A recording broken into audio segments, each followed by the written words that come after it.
The year is 2023. PBS Plus has just launched, bringing the world's streaming services to 4,387.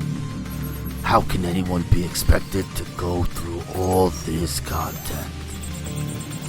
Fear not, loyal passengers. Captain JoeMeZ and his first mate Mez are here to travel through space and time to bring you the best nuggets pop culture has to offer. Strap in. It's time for the JoeMeZ podcast. Hello everyone and welcome to episode 367 of the JoeMeZ podcast. I'm Mez and my co-host as always is the magistrate of Caravan City, Captain JoeMeZ from the JoeMeZ podcast. Yeah, you are, buddy. What's up? How you doing? Big week, Gomez. Whoa. Big, massive, possibly life-changing type of weeks.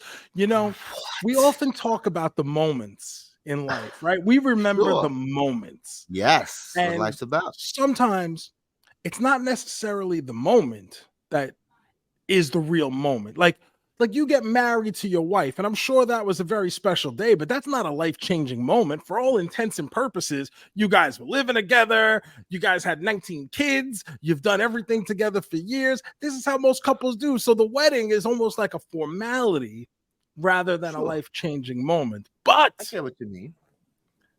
There are still a few of those life-changing moments out there, Gomez, and this week I experienced one myself. Wow, this is big. This is big. Gomez, audience of the JoeMeZ podcast that listens to this show every Thursday, I sold my toys. What?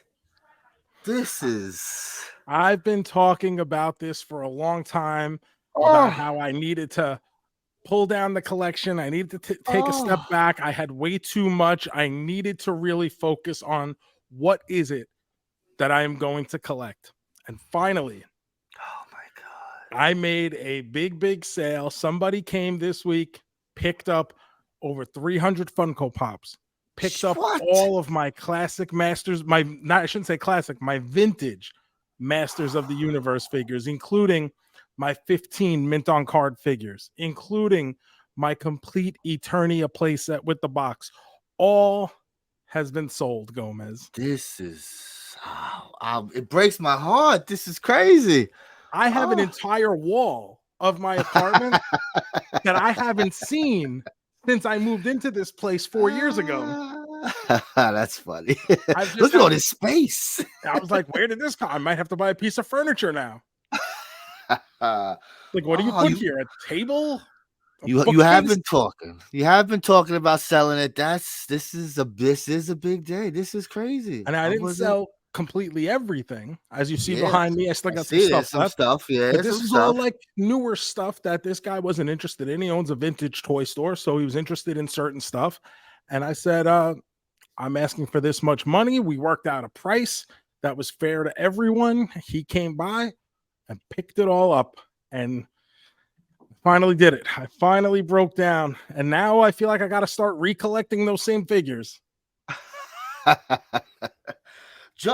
was going to bring up this week that I bought a toy. I haven't bought a toy in forever. I actually bought a toy this week. What did you get? You're selling everything. I'm selling everything, baby. This is like Crazy Eddie's. You want to go back to how old we are? Crazy Eddie's. Everything must go. Oh, my God. Put the commercial in right there. It's Crazy Eddie's greatest stereo sale ever. Get anything and everything in stereo equipment. Get it all now during Crazy Eddie's greatest stereo sale ever. Crazy Eddie, his prices are insane. Find it. So I bought a you bought nothing because you have a green screen behind. Yeah, it's not gonna work. Well, I bought a Funko Pop. It's from Creep Show. It's I never saw this come out. Apparently, one of my friends found out about it recently.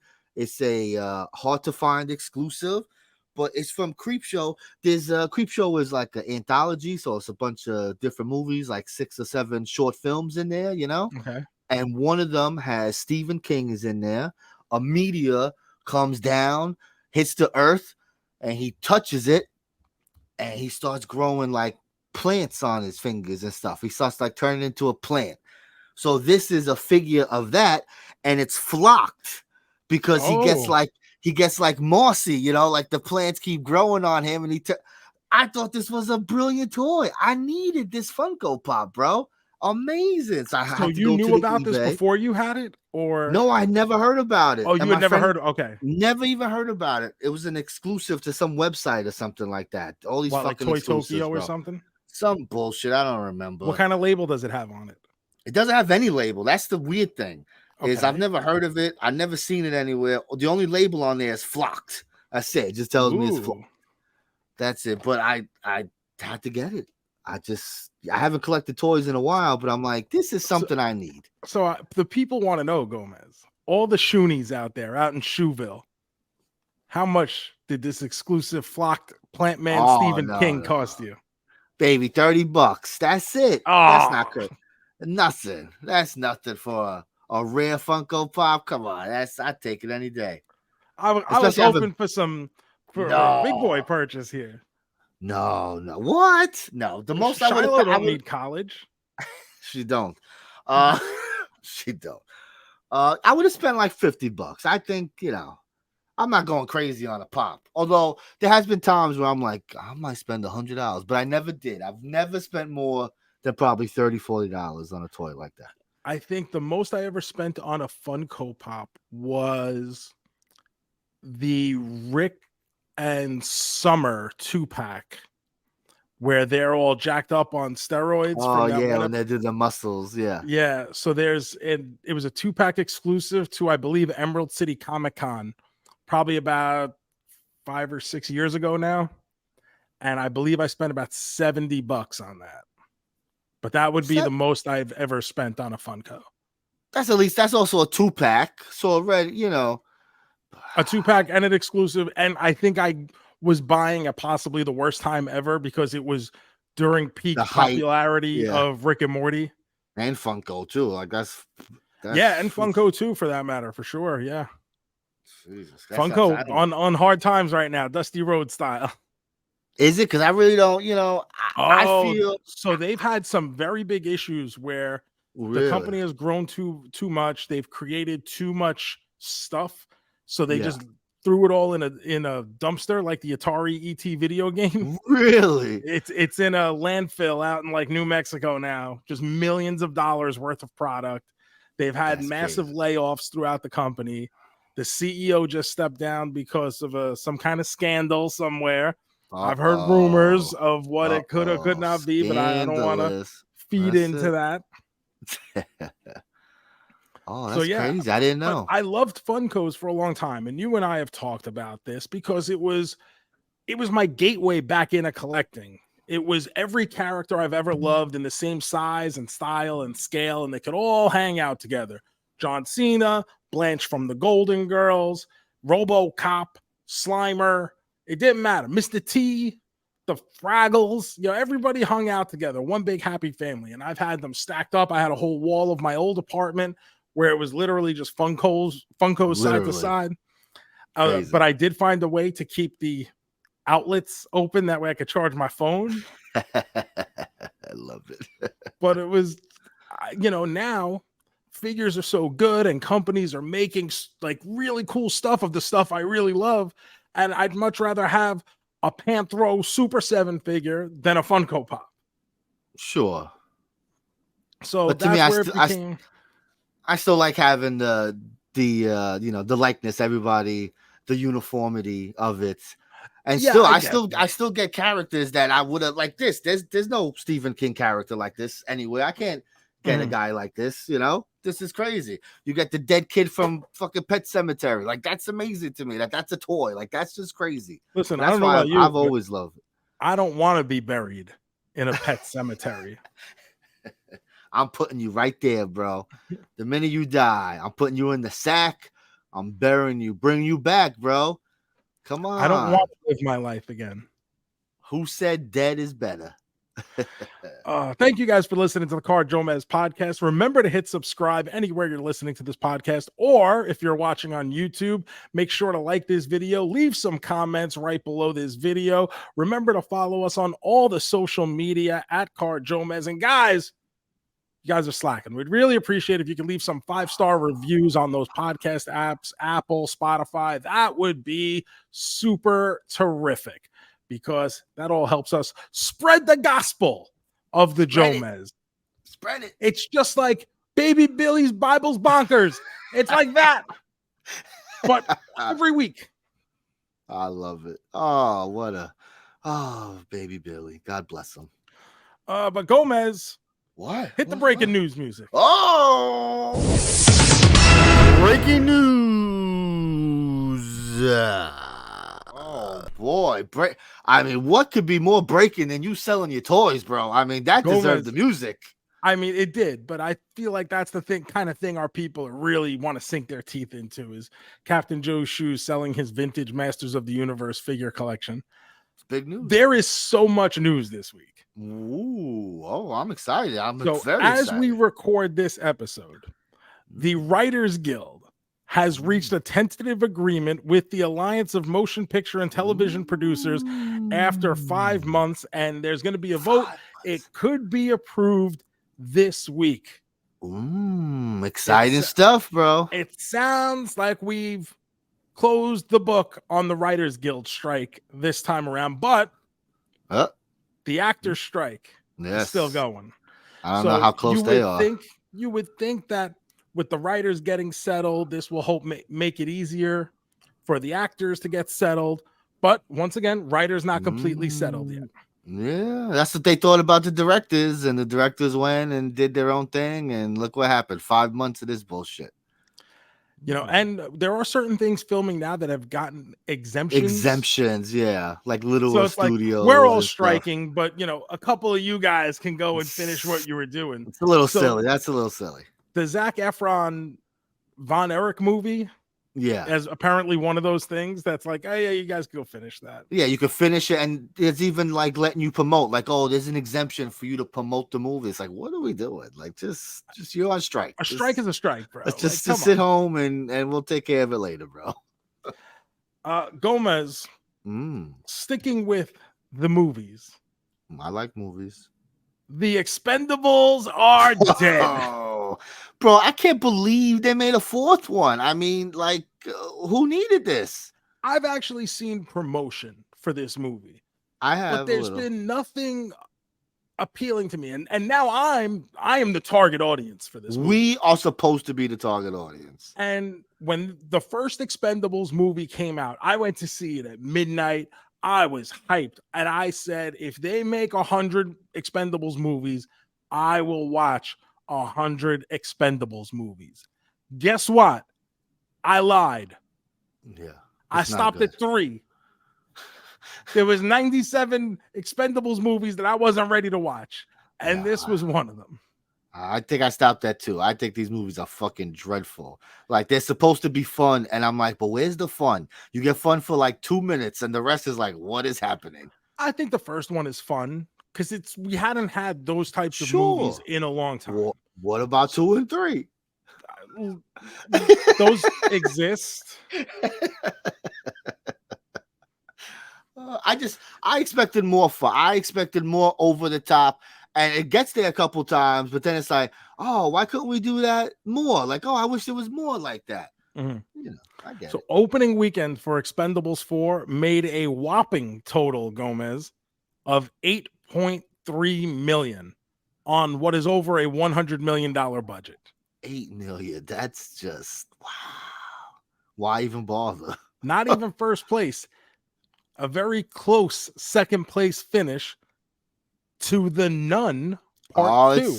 Well, it's that season, baby. It is the spooky snake season. Nun Part 2 made $8.4 million, so just barely edged Expendables 4, but is up to over $69 million domestic gross. I was gonna say, it's been out. Yeah, it's been out for a bit. So it's been out for a month now.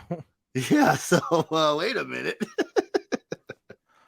A Haunting in Venice coming in third with $6.3 million. Equalizer 3, Gomez. I had no idea this movie was out.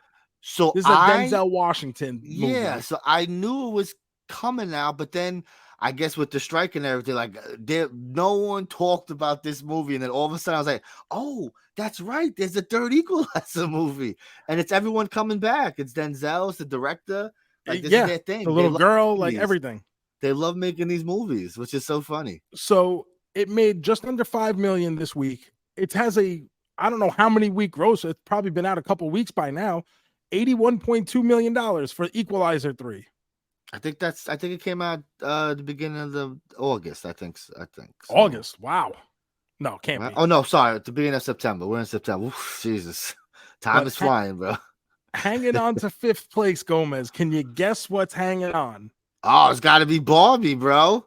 Come on, Barbie. We still party. Wow, 5th place finish. Just over $3 million, but $630 million domestic gross. Insane. Well, they did do a thing this weekend. They did like an IMAX thing. They re-released Barbie on IMAX. Really? And put some deleted scenes in there. Yeah. Oh. Get to hear Ryan Gosling sing "Boys Just Want to Have Fun." It's very good. I would love to see that, actually. I actually just watched Barbie again. Someone sent me a copy of it, and I'm watching it again, and I stand by everything I said about it. I stand by my opinion of it. This is a really fun, good movie. It is really good. So it's not often that I rewatch something so soon after the fact. Definitely. But I was like, like maybe I was just caught up in the hype or something. No, I wasn't. I was right. It's good. It's always good to validate your opinion. Always. Yes. Very important stuff. Leaving the movies for a little bit, Gomez. McDonald's. Ooh, what these sons of bitches doing besides not giving me Oreo pies? Well, they ain't giving you this either, except if you're only at one U.S. location. What the fuck are we doing, bro? I better not be good. It probably is not something that you're going to care for. Okay, all right. But I just want to talk about the location. And we have a listener, Justin Michael, listens every week. He lives by this location. So he works in the area, so he'll go and check out this stuff. It is the international headquarter restaurant for McDonald's. It's in Chicago.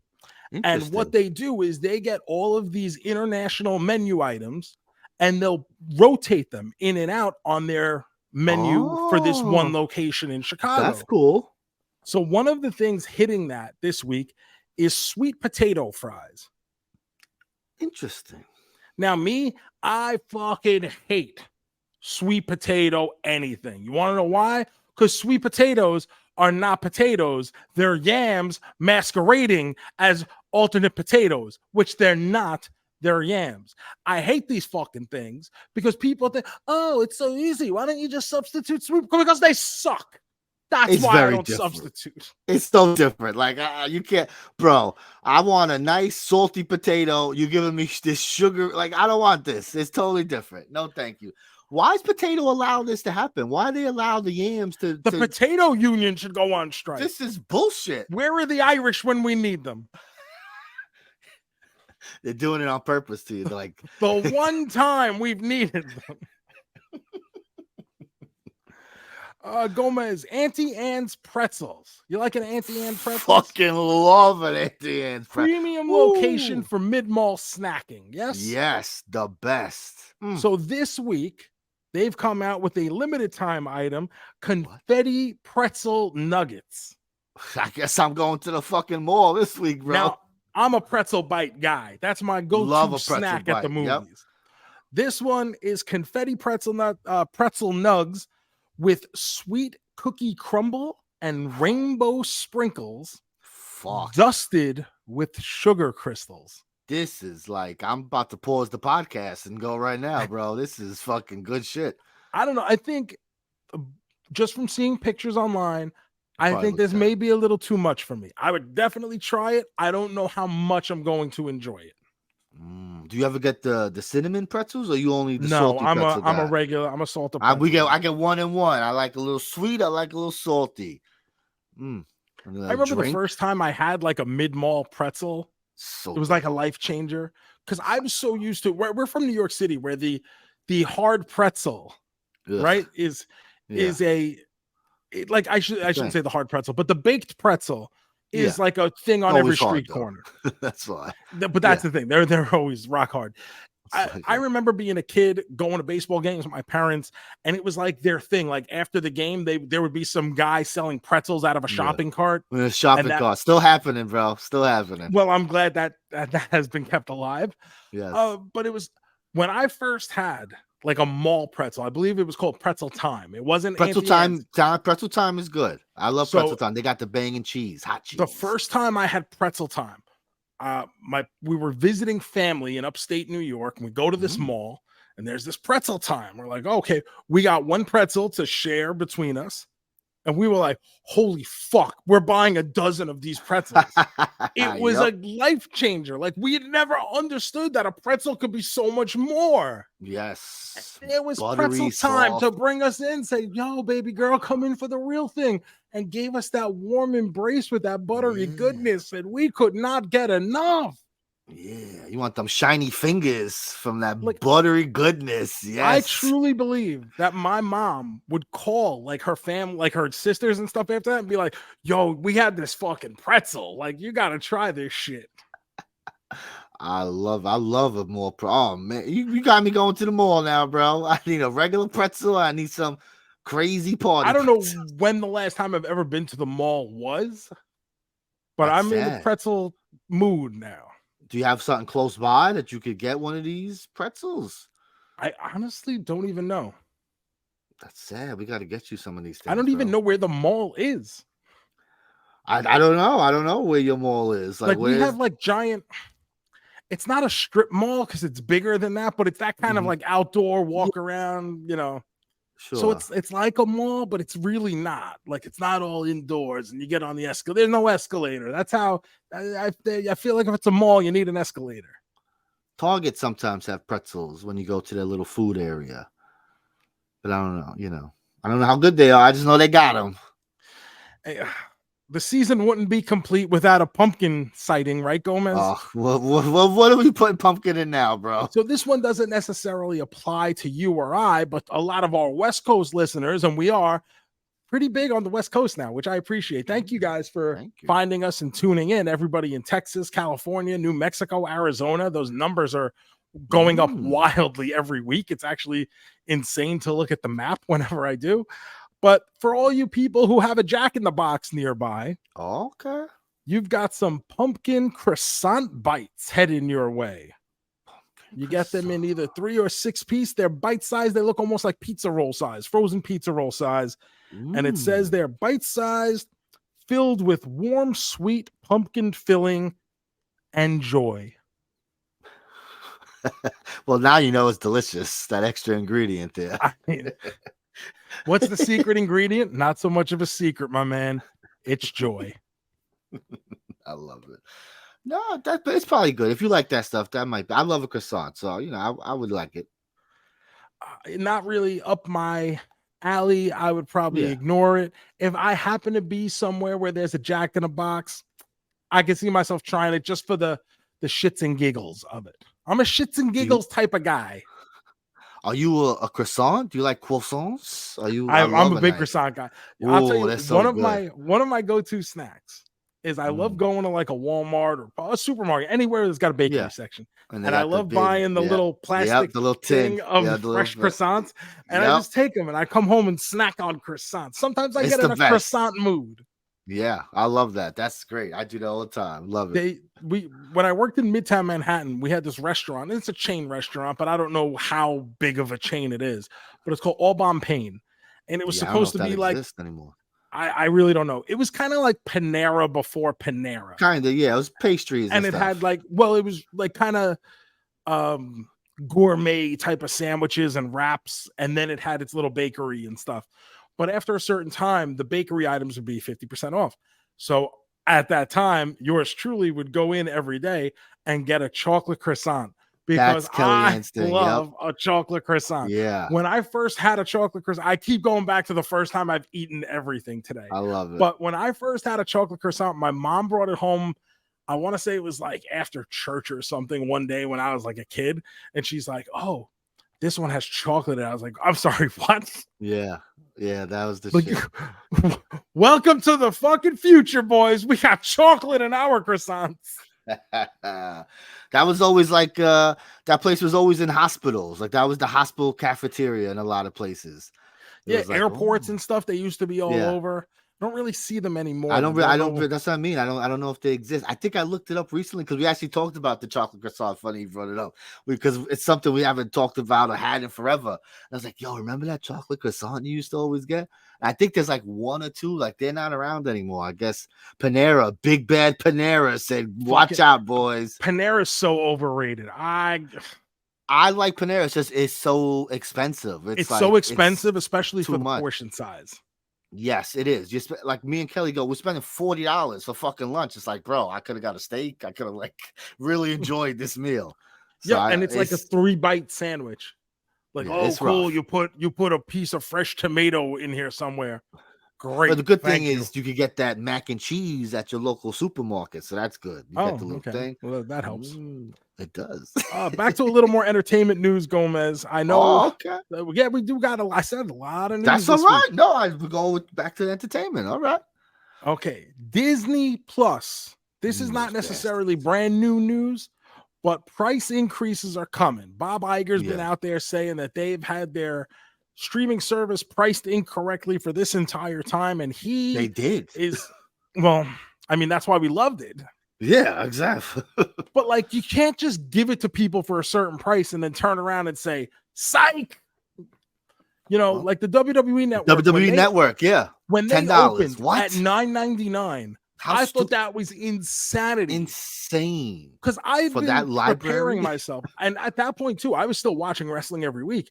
And when they tell you on opening day, you're going to have every pay-per-view ever available to you. And we're going to start rolling out other stuff slowly but surely. But we're going to give you more and more and more. And we're going to do it for $10. Insane. And you're going to get the monthly pay-per-views. Yeah, that's when they lost their minds too.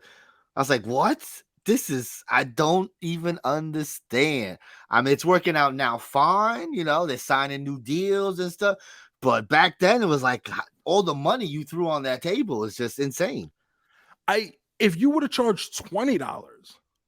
Yeah, I figured it was going to be at least $20, $19.99. Legitimately, like Netflix. I assumed it was going to be $30 a month because it would be basically the price of a pay-per-view. I think pay-per-views at that time were $30 a month, $29.99 or whatever, maybe even a little more. But at $30 a month, if you tell people you're going to get your monthly pay-per-view included, and then on top of that, you're going to have all of this decades worth of content at your fingertips. Saturday night's main event, every pay-per-view ever, search by wrestler. Oh, you want to watch your litany of Crash Holly matches at your fingertips, bro. Insane. Here you go. And every month there's going to be new stuff because guess what? We're a television content company and we keep putting out more stuff. Yep. It's true. I even thought $30 a month. I don't know if I would have been in such a rush to sign up for $30 a month, but I thought it was a price that they could have gotten me at. Yes, I agree. 100%. But Disney Plus now is trying to make that up. Yeah, that's where you fuck up. Now they're putting services out with ads, with no ads, all that bullshit. So stupid. So with no ads, the price of Disney Plus alone is going up 27%. 27% from $10.99 a month to $13.99 a month. It doesn't sound like that much, but when you look at percentages, it's like, wow, that's a lot. That's a fucking big jump. Yes. Then, of course, they own Hulu, and Hulu with no ads is going up 20% from $14.99 a month to $17.99 a month. And now we're getting into the territory. That's rough because I got that one.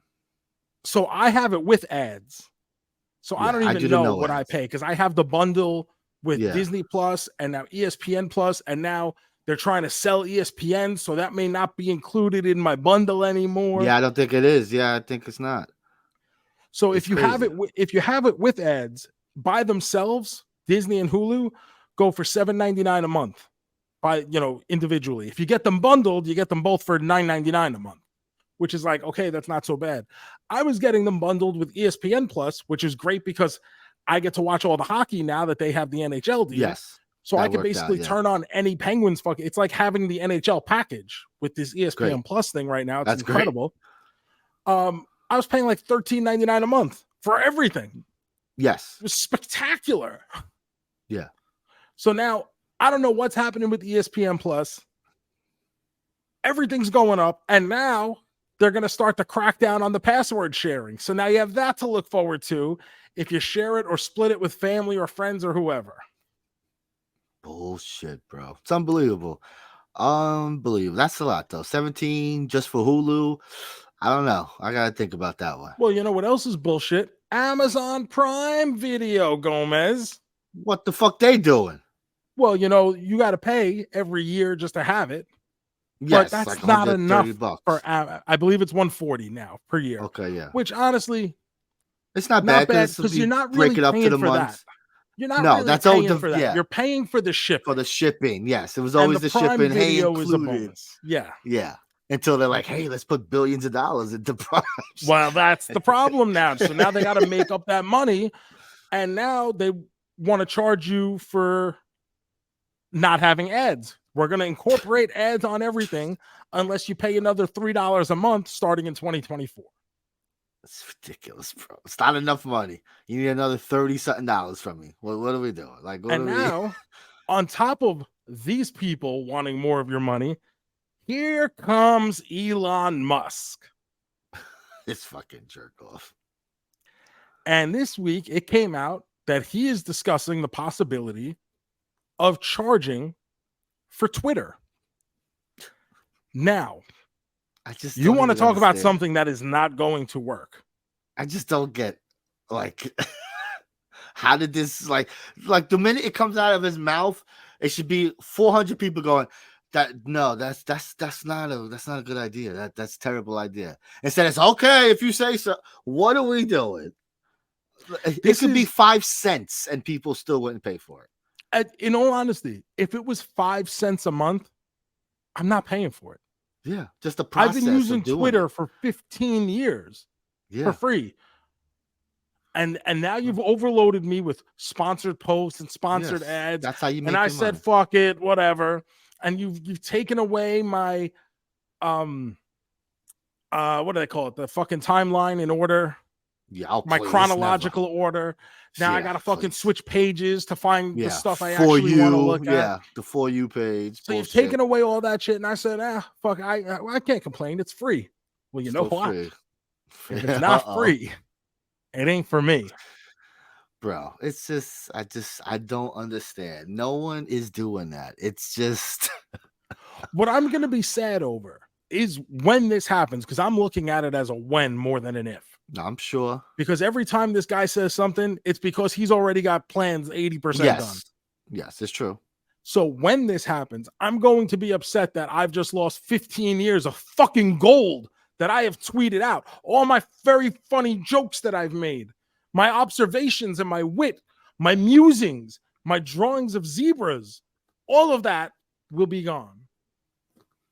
You got to start saving some good ones and bring it over to the threads and be like, hey, look, I'm funny, guys. Look at this. That's what I'm going to have to do. I'm going to have to move everything over to threads because I can't get a Blue Sky invite code yet. As soon as I get it, it's coming your way, baby. Don't worry.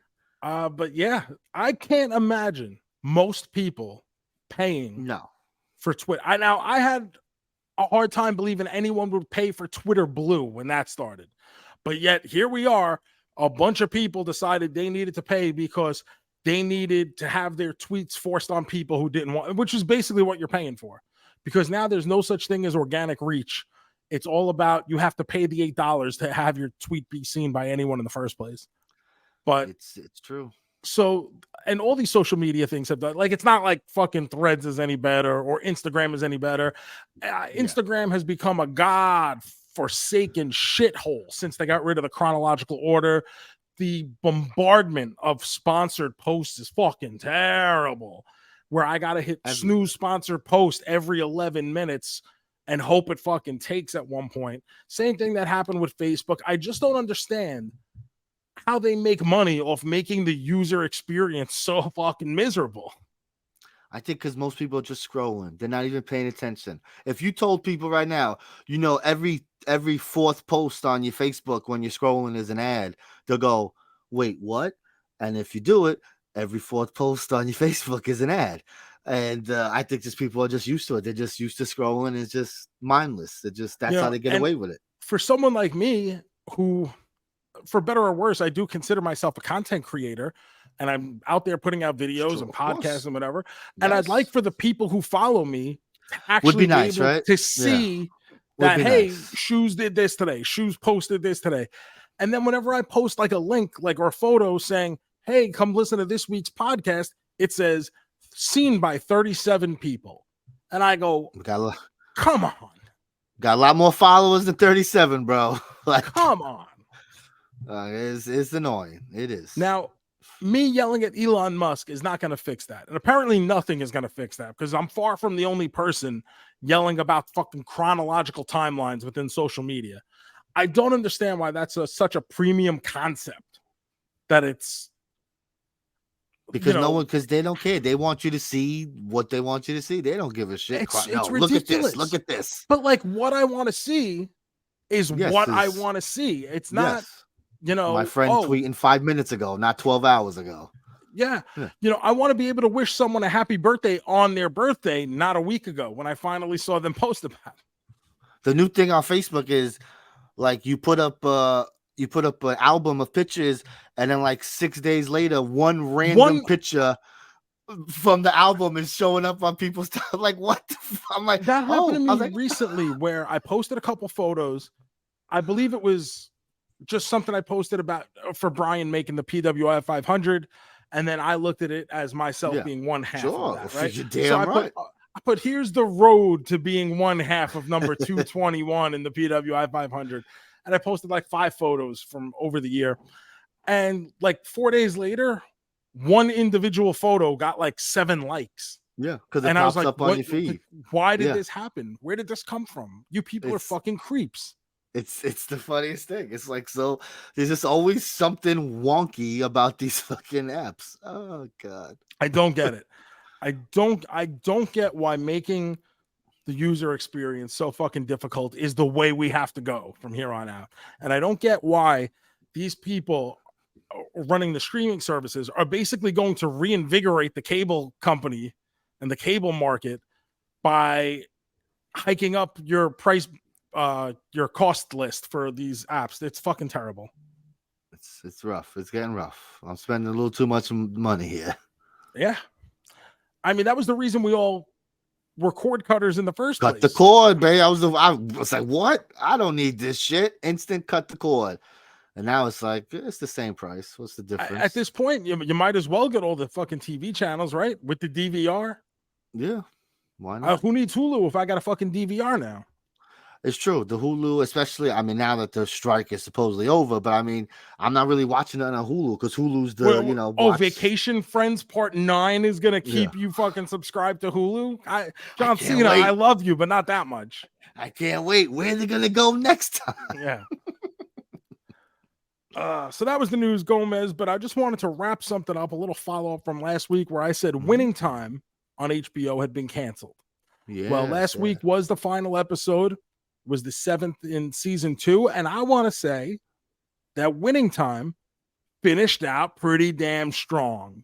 That's good to know. I finished the final 2 episodes, and I was like, wow, like those 2 episodes were really, really good because they kind of fast forwarded the timeline a little bit. They kept it moving where you weren't just stuck in this one season, but they must have known they weren't getting renewed because the way they closed out, I heard, it becomes very like a throwaway rush job with like the cards at the end where it's like, next year the Lakers won the championship and they went on to have a great rivalry with the Celtics. There's like the words on the screen, whatever, explaining to you, like, I guess where the show could have gone had it been picked up.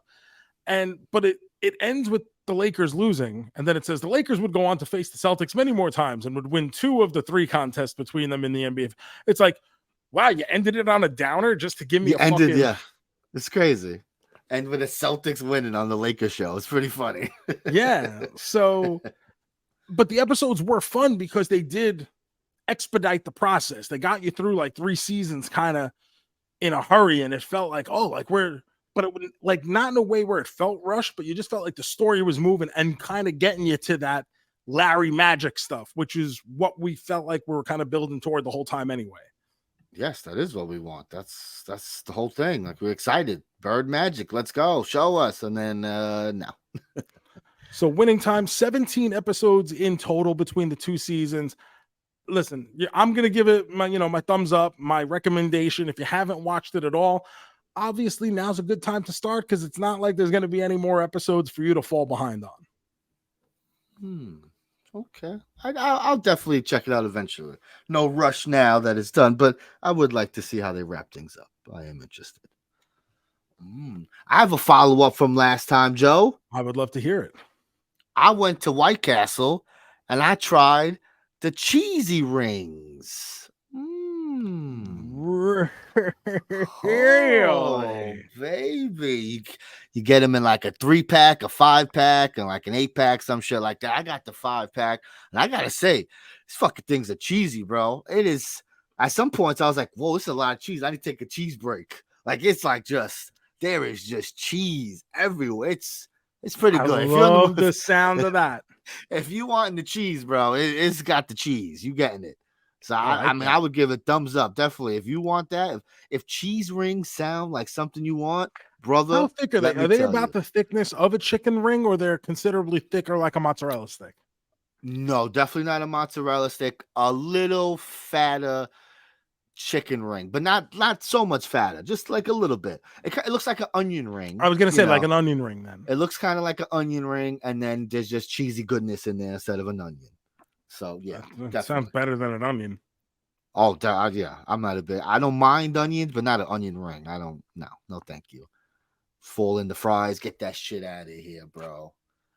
And I was upset. What? I like onion rings, but only as a once in a while type of thing. Nah, I'm not a big like. I like fried onions, stuff like that. The onion ring, you bite it, the fucking onion falls out. You gotta. It's annoying. I'm not a big fan. I was gonna say, White Castle has a freestyle machine, the Coca-Cola freestyle machine. So I was excited because I'm like, oh, I'm gonna get some high C, and I'm gonna get my orange high C. It's been a while, right? I get it. I already poured it and was enjoying my orange, but I noticed they had a pineapple high C. So I gotta make a trip back to White Castle because I ain't never seen no pineapple high C before. Now, I'm not a big high C drinker, but I do not ever remember a pineapple high C. No. They have the cherry, the strawberry. Now they do like a cherry vanilla. Like they mix some flavors together already. It's okay. But a pineapple, I love me some pineapple. So maybe I'll report back next week. Are you a big pineapple guy? Pineapple flavor? I love a pineapple. Love the flavor. I love the candy, a real pineapple. I love pineapple. Yep, I'm a pineapple guy. Not for me at all. Yeah, we know. Fruit boy. We know fruit boy. Hey, that's a slur. I will not be slurred on my own show. Thank you very much. Sometimes you deserve to be slurred on, bro. I'm not gonna lie. I don't believe that exists. I'm just This is a slur-free zone, sir. JoeMeZ, as things end, new things begin. So as winning time comes to an end, what rises from the ashes but a brand new show over on Peacock called The Continental. From the world of John Wick. Oh, I knew it was coming out. I didn't know it come out. Okay. Now, I was under the impression that this was a television show, a series. Yeah, it's a series, but not of television. It is of more John Wick movies. Oh, how long is this fucking episode, bro? An hour and 28 minutes. That's a fucking movie, bro. What are we doing? And there's 2 more of these to come. So they just made a movie. They made 3 movies. They made a movie and cut it up. Say, hey, let's just do this. So I'm watching this and I'm like, oh, like I just put it on without even thinking, assuming it's Yeah. probably going to be like a 1 hour drama or something, Of you course, know? that's what I figured. And then I'm watching it. I'm like, wow, like this is fucking long, huh? Like There's we a got to lot of be stuff. almost done. And I hit the pause button. It's like I'm 41 minutes in. I've got 41 minutes to go. Nothing worse than that. It's like, I'm wait, going, what? what the There's fuck an just hour happened? left.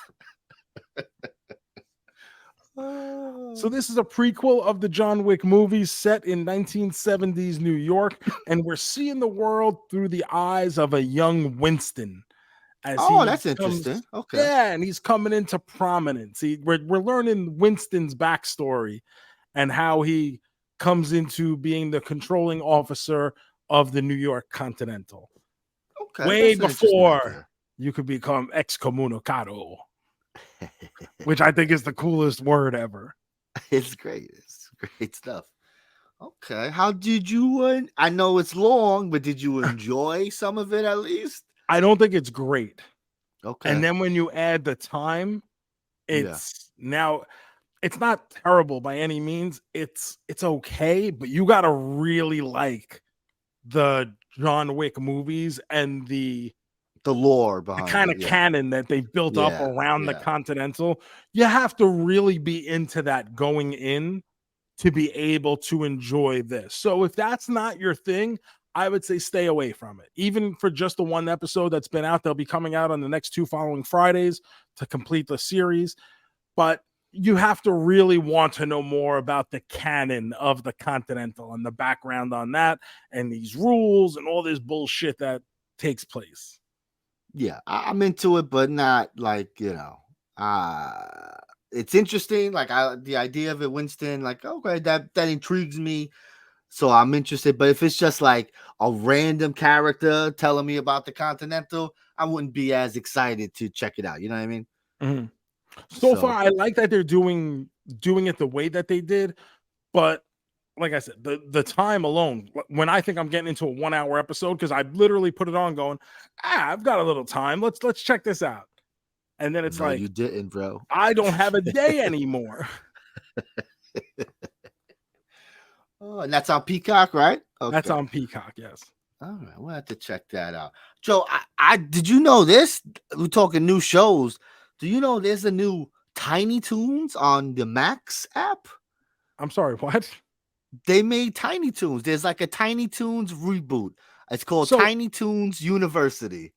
I knew that this was coming eventually. Like I had remember that when they redid Pinky and the Brain. Yeah. Right? Was it Pinky and the Brain that they redid? Animaniacs. They did Animaniacs. That's what it was. Yeah. About a year ago or so. And they gave us Animaniacs. And I don't know, man. Animaniacs didn't hit for me. I don't necessarily know if it was fine. It was like, it's okay. But yeah. I'm also not 9 years old anymore either. Yes, exactly. It's a certain style of comedy. Yeah, exactly. So I think that kind of took me out of where I would have been excited to see a new Tiny Toons.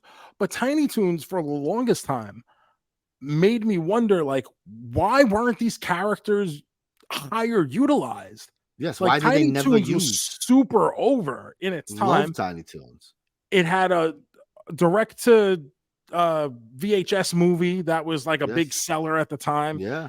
One of the best Nintendo games, original NES games of all time. That Tiny Toon Adventures game, which is basically like Super Mario 3, fucking great. And it was just like these characters went dormant for so long. And it's the truth. Warner Brothers couldn't think of anything to fucking do with them. Even when they bring back the other Looney Tunes, they never cross-pollinate Looney Tunes and Tiny Toons. It's like fucking Space Jam. Like we couldn't put Buster Bunny in Space Jam. Why wouldn't Buster Bunny be in Space? Like it's the truth. I don't understand. I never understood that ever. And so there's a new series. It came out like 2-3 weeks ago. I forgot. I keep forgetting to bring it up. Yeah, bro. Probably the beginning of the month. And I was like, oh, I watched one episode. It's interesting. It's okay. You know, the voices are obviously all different. They're kind of not really trying to be the voices, like they're kind of doing their own thing. So it takes a little bit getting used to, but I mean, it's all your familiar faces. And there's like kind of a goth Tweety bird character. I think that's a new character. All the rest are regular. Babs is Okay. there. Babs and Buster are now twins. I was gonna say they're brother and related. sister now. I remember hearing a They're story brother about and that sister somewhere. now, yeah. And so like it's a big deal that the twins are being separated in college, and so Babs is doing the girl thing and Buster's doing the boy thing. Oh, you know, those stereotypes of college stuff. Yeah. So one episode, I don't know if it's gonna be for you. Like you said, Animaniacs wasn't for you. This might not be for us. This probably But, not you for know, me. I it's will characters check it we out. love. Though. So That's the I thing. I'll figured check it out I'd check because I out. do have a great affinity for Tiny Toon Adventures. And I mean, I haven't seen one thing about it. Only because Yeah. I scrolled. I don't even think it was on the top. I went down some and I said, Tiny, what the fuck is this? And I had to click it. So I don't know. These fucking stream. We say it every week, right? These streaming services. What are we doing? Speaking of streaming services, JoeMeZ, hit my booger red music. You've done it now. You've done and made a big mistake. JoeMeZ, you done it now. You finally got Grand Admiral Thrawn. Yes. Ahsoka, episode 6, Far, Far Away. JoeMeZ, we finally see Grand Admiral Thrawn, and he's just chilling, Just doing his thing. just casually waiting for someone to come pick him up like a fucking Uber. That's him. He's always calm, cool, and collected, bro. He's always calculated. Love it. It was good. It was good to see him. You know, I love he just popped up. It's like we ain't gonna. This it. He's coming. Boom. He's here. Boom. Like it was no like pop circumstance. It's like here he is. Yeah. He's like, hey, what's up, everybody? I'm Thrawn. Like he just like kind of showed up. Hey, you know, I hear some things online. People making fun of my boy, his appearance. I get it. You know, it is a little weird. The blue face. He's also an older man, but I mean, you know, the stories I read, Thrawn is young. This is 15, 20 years of battle. So this Thrawn is probably in his 60s. So I don't mind that he's old. Sure, he looks different, but again, it's a different Thrawn. This is not the Thrawn that's young, up and coming. This is a battle-tested guy. So, you know, I get he looks a little old. I'm all right with it. Yeah, I don't have a lot of connection to the character of Grand Admiral Thrawn outside of Rebels. So he's like younger there. And it's the same guy who voiced him in Rebels who was actually performing him that's cool in live action, which I think is very cool. I'm really into this Ahsoka show. It's great. Like at this point, like I'm really into it. We only have 2 episodes remaining, 1 episode by the time this episode of our show comes out. Yeah. I feel like I'm gonna miss it when it's gone. And like this is what I mean, where it's like you only gave us 8 episodes. Like, could we have? Is this something we could have played out to 15? 100%. 100%. Why not? But they don't think like that no more. They got to milk everything, you know. But the problem is then when we get in season 2, but that's because there's a lot that needs to be wrapped up before we go. And when are we getting another season? If we do indeed get a season 2 of Ahsoka, because now who the fuck knows what Disney's gonna do when it comes to anything streaming. Sure. And especially if all their think about it, it is not unreasonable to think that they are going to lose a huge amount of subscribers. I do not think that's unreasonable with the price increases. No, of course. It's not like they have such a amazing, they have their Disney shit, right? And their Disney shit's always going to be their Disney shit. But that's not for everyone. It's not for everyone. A lot of these streaming shows that were made for Disney Plus have not been for a lot of people. No. You know, if you're not a Star Wars Marvel fan, which I think there's a lot of cross-pollination between those 2 fan bases, but if that's not something that's up your alley, if you're like more of a traditional Disney person, what have you really gotten? Access to the new Muppet Babies? Just access to the library, really. That's access all you paying for. And after you've watched it once, maybe twice, because the novelty was still there, holy fuck, I gotta go watch Oliver and Company. Let me tell you, I went and watched Oliver and Company because I saw it in theaters as a kid, and I had these great memories of seeing Oliver and Company, and then my mom taking me to Pizza Hut for a personal pan pizza afterwards. It was great.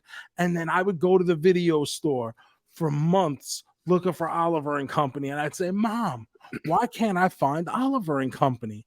And months, Mom, Where's Oliver and Company? I want to see Oliver and Company again.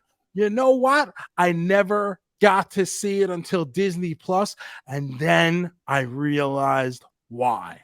Because it sucks.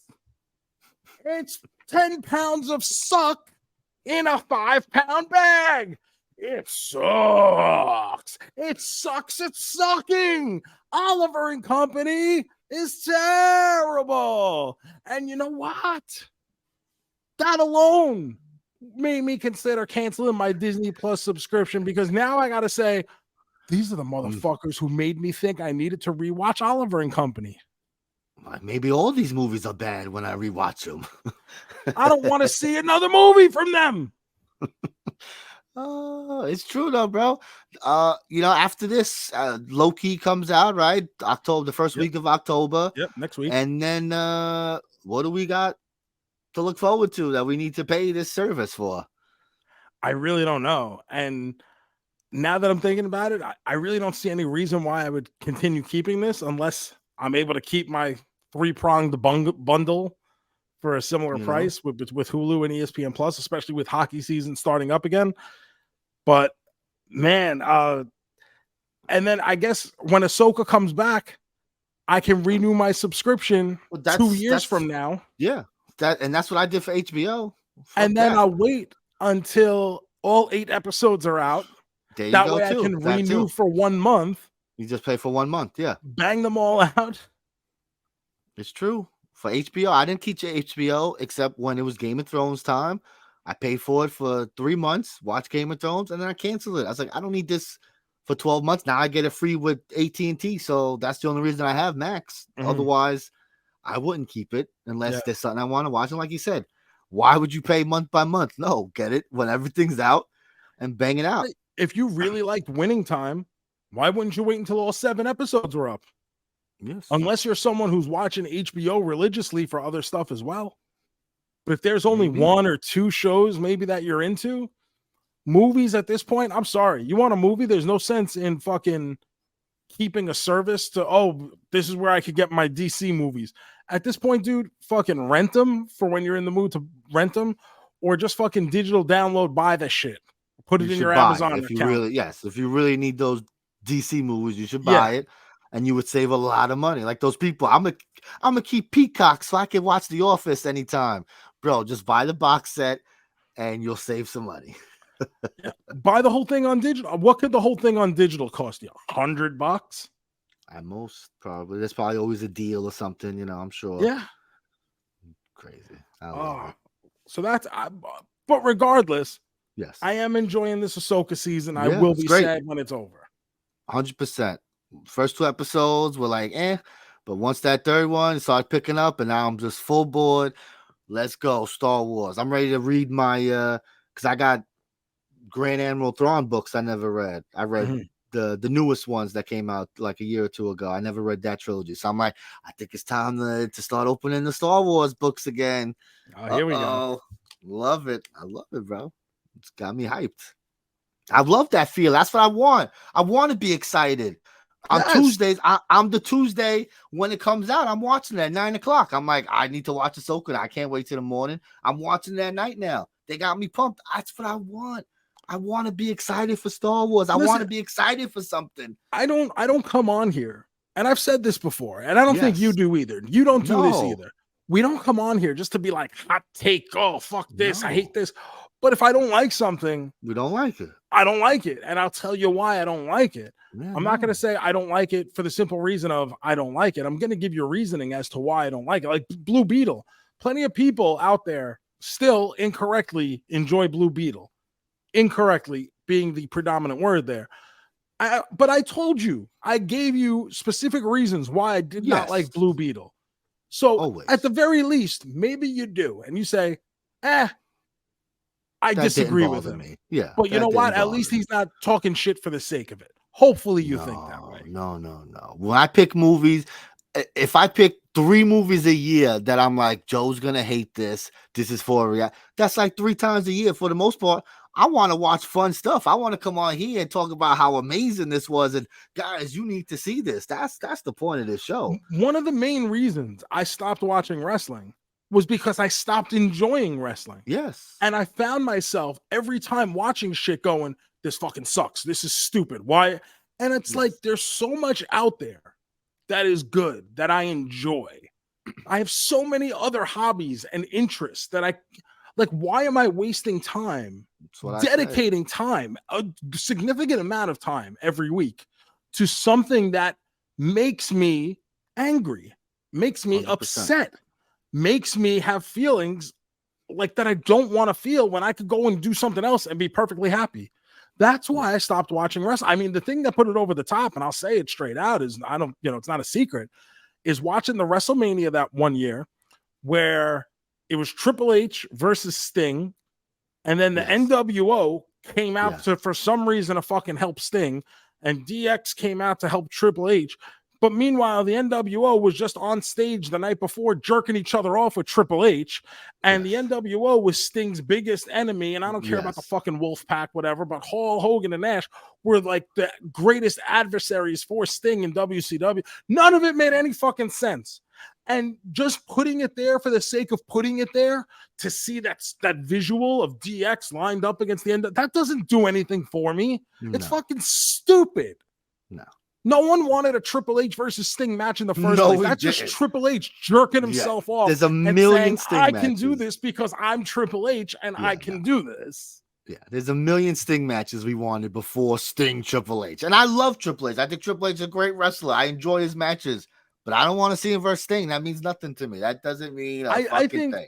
The disconnect with me and Triple H is that because we are so often fed the line that he's one of like the all-time greats, I feel the need to push back extra hard against that because I don't think he is.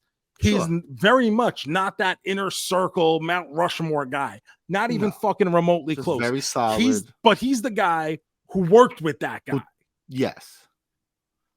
Triple H was great at being the guy who worked with that guy, but he's not that guy. But But being that guy is important. Being that guy is important. Guy is very important. Like Piper is that guy. Piper is Triple H. Triple H is Piper. Piper does not go on Mount Rushmore, but Piper is very fucking important. Yes, 100%. You need that person to bounce off of, and he was great at that. Yeah. 100%. But because of this way, like Triple H has been able to manicure his history and manicure what he got to do, like it has made me so viscerally angry. Like, no, he does not get to do that. He does not get to be that guy, despite what he thinks, despite who he's married to. It's just not realistic. I agree. Joe, real fast, you bringing up wrestling. The only other thing I did this week was I went to AEW. Remember? I told you I was going to go. I thought you were going to be the one that fired Dolph Ziggler. I went to Grand Slam, had a great time. Your boy MJF did so much promo work. They had this boy working overtime because we talked last week about how tickets were so bad. They didn't obviously sell the place out, but they got up to 10, 11,000 from the 7,000. I was going to say the pictures I saw seemed pretty good. Yes, it was. We walked in and I was like, whoa, there's a lot more people. I took a video to show my friends and I was like, look, it's like there's spaces throughout, but it's pretty packed up here and down below. So I was very surprised that they got a big house like that. So it worked out because the atmosphere is great. It's a New York crowd. They had New York stuff, Eddie Kingston going for a belt, MJF in the main event. We were fired up for that. The Acclaimed, they love the Acclaimed, So it's a fun place to be. And why? Yes, scissor me, daddy ass, baby. They had a great shirt. The Statue of Liberty with scissors. It says "Scissor Me, New York." Nice, it's a great shirt. They love it. I love the Acclaimed, not because like I don't watch really anything, so it's not like I'm singling them out.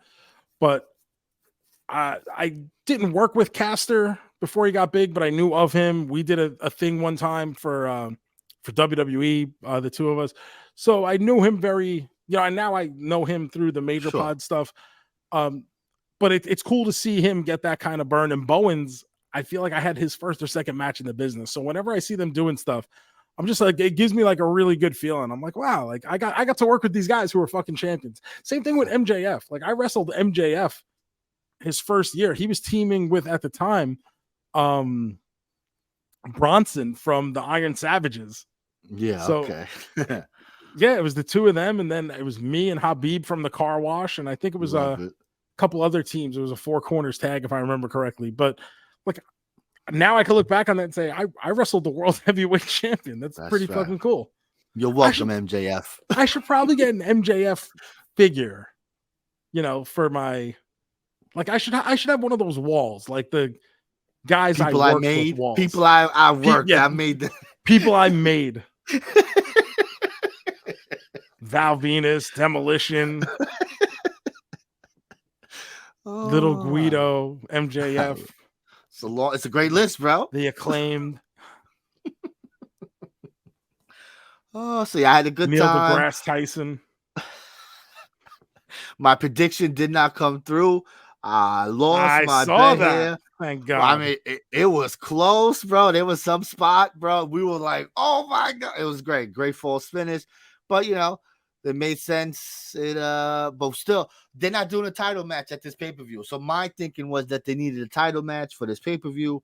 They're not. They're going to do a fucking Ring of Honor tie. They need to get these fucking tag belts off these people. It's driving me crazy. They have a built-in feud with Matt Taven and this other guy, Bennett, you know, Mrs. Maria. Sure. And but there's like a built-in feud, and so they have a number one contenders match, and those people lose to some random team, and it's just like, what are we doing? Why is MJF fighting this terrible opening act team? Like, what are we doing? It's your world champion. Come on. Oh, he drives me crazy, this Tony Khan. There was a rumor going around today that apparently he was interested in buying New Japan. Really? That'd be interesting.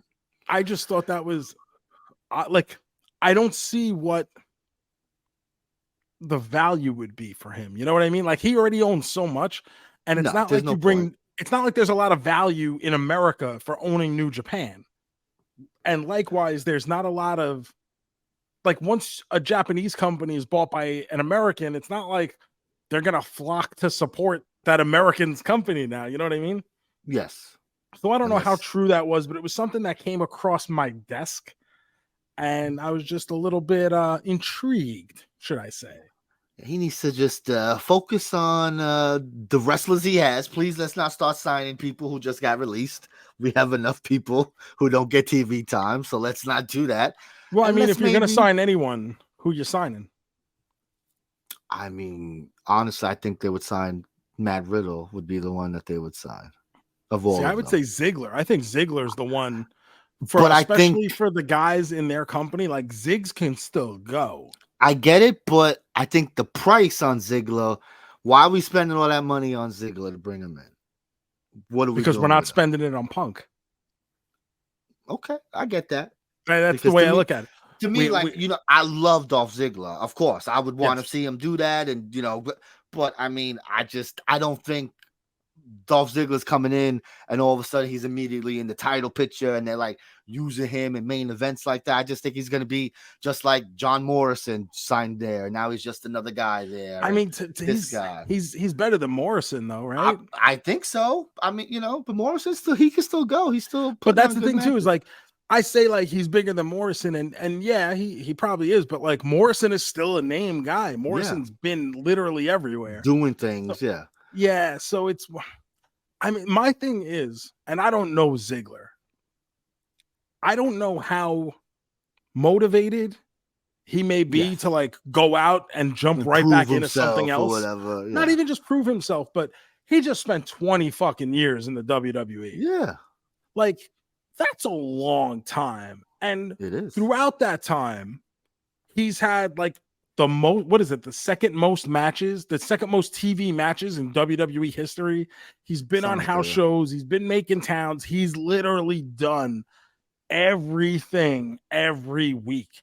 So if you're Nick Nemeth now, are you that excited to just jump right back on the road, or do you want to take some time off? Maybe I don't know if he's feeling extra beat up. I don't know if he's in Like I don't know. But I would think that someone who's been there as long as he has and has accomplished all that he has is pretty good on money for a little bit.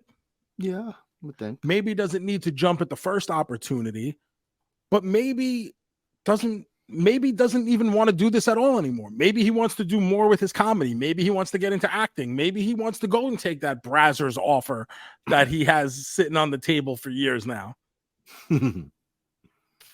It's things like that. I don't know. I could very easily see someone in that position saying, you know what? I did 20 years at the number one company in one of the top spots for a really fucking long time. I'm going to go home and play fantasy football now.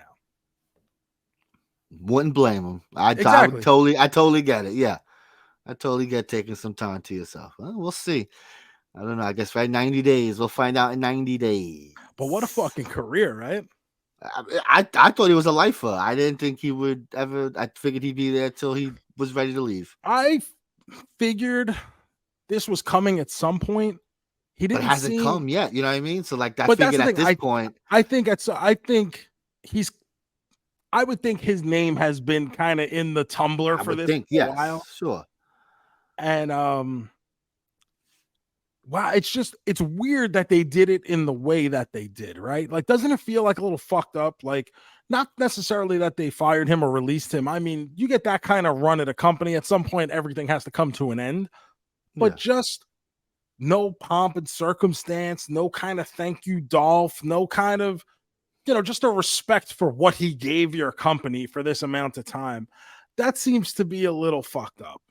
Like, for someone that was there 20 years, for someone that main evented shows, for someone that went on all the international tours, made all the house shows, all everything. For someone that did that much for your company, this is a first ballot Hall of Fame career when you put it on a piece of paper. Oh, 100%. Yes. The other people that get in there, yeah. Like, there should have been some kind of I will remember you. But they don't. That's not how they roll, Especially now, it's not. It's not their decision, right? It's especially the corporate thing. Yeah, I get it. Yeah. But just this happened. This happened to UFC when UFC got first bought by Endeavor. People like Chuck Liddell got fired. People who Dana said had jobs for life. This guy is going to be here. Being just a brand ambassador, whatever bullshit, please. How much were they really paying fucking Chuck Liddell? That's like when the old athlete retires and he gets a job just going around to all the, like Ray Bork, I know, does this with the Bruins. He just walks around to all the VIP suites and shakes everybody's hands and thanks them for coming to support the team. Why not? He deserves that shit. You know? Why not? Make enough money. They can afford it. These fucking jerks. Especially when you sign a $2 billion TV contract hours before you start releasing people. And once again, how messed up is that? They signed this huge deal to bring SmackDown to the USA Network. Then they go out and fire. And also, not even counting the people who were fired, did Johnny Gargano go out of his way just to not pick up his phone that day? Motherfucker disconnected his service. Nope. Changed his number. Like, I got Verizon now, guys. I love it. Oh, listen, some people are going to be safe. They're Triple H guys. Maybe Triple H is like, please, I need these folks. I need these little people. Yeah. Johnny Gargano. Oh, yeah. Wrestling. It's fun. That's wrestling for you. Real scummy. I mean, just because I don't watch it on a weekly basis doesn't mean that I don't follow what's still going on. I'd still like to think of it in some way as my business. So I try to keep tabs, but you hate seeing anyone lose their jobs, especially when it's people that really had nothing to do with it. Like Rick Boogs. Like, what the fuck are you firing Rick Boogs for? What did he do? Half these people. You ain't used these people all this time. And it's like, you didn't use these people, except for Ali been begging for his release for like begging. Motherfucker's been dying for that release. Finally, he's getting a fucking pay-per-view title match, and they fire him a week before. They don't even let him do the match. Like, what are we doing? How about they announced that they're gonna do the pay-per-view Elimination Chamber in Australia, in Perth? Yes. And Emma retweets it and says this is a dream come true because she's Australian and she's going to be able to go wrestle WWE on a pay-per-view in front of her home people. And an hour later she gets released. And she then retweets that and says, whoops, jumped the gun. I'm not with WWE anymore. It's so ridiculous. How crazy Oh is my that? God. They said that show's going to be live in Australia. Yes. Australian time. So it's going to be a show like for 6 Australia. a.m. for the 6 East a.m. Coast United States time. Yep. 3 a.m. on the West. Ooh, I love me some Nuts. 6 I a.m. mean- wrestling. I gotta love because I get up at that time so I could watch a whole pay-per-view before anyone wakes up. I love that. I love the idea of it just because it, for the people who are fans in Australia, like, Yeah, yeah, that's you know awesome. what? That's great for you because you're not giving them a 1 o'clock in the afternoon pay-per-view when. Always. So now, yeah, this is an event for them. If you guys want to watch it in the United States, you can wake up and watch it. If not, Or you watch you're it more than later. welcome to watch the replay. When you wake up, you play from the beginning and you watch it. That's why. That's the good thing Well, about play from the Peacock. beginning doesn't work on. Oh, that's Peacock. right. Doesn't work on Peacock. These fucking jerks. Oh man, that Yeah, WWE that old network WWE was network perfect. was so fucking It was good. fucking what? How did they perfect a streaming service 10, 15 years ago? How did they do that? And now no streaming service can compete. The I don't search even functions understand. were good. The layout was great. Everything was super user friendly. The minute It it was was done, it was great. on there to start. Like you didn't have to wait. You gotta wait for fucking. What are we doing? Tune in 30 minutes late. You start from the beginning. Great. No problems. No issues. Unbelievable. Peacock, I can't find shit on Peacock with the way they classify everything and put everything in different bookmarks and what. Oh, terrible. Ridiculous. Oh man. Oh, you got anything else, Joe? You watch anything else this week? It was the beginning of a certain season, wasn't it? Oh, you don't say, Joseph. Yes, it was.